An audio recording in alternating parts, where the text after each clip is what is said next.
sedentary ng lifestyle ko. Kakain lang ako, matutulog, walang exercise, ganyan. Parang nag-180 degrees ako dun sa mga ginagawa ko dati na yung mga dati kong kinakain na pizza. Hindi nakagaya ng dati. I was convinced that I would always be fat and ugly.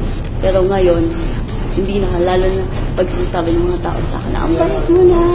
Ako yung taong hindi confident sa sarili. Isang tingin lang sa'yo na may makita kang may magbubulungan, akala mo ikaw na yung pinag-uusapan. Ngayon, ang sarap po ng feeling. Pag may tatawag na sexy, akala mo ikaw na eh. Saka, ang ganda po ng pakiramdam na parang feeling ko, mas lalo pong naging healthy, mas lalong naging fit. Si John Mark dati, hindi siya confident sa sarili niya kasi ganito yung katawan niya. Sabi nila sa akin, John Mark, baboy yan, matakaw yan, napabayaan sa kusina. Pero ngayon, nabago yung lifestyle niya.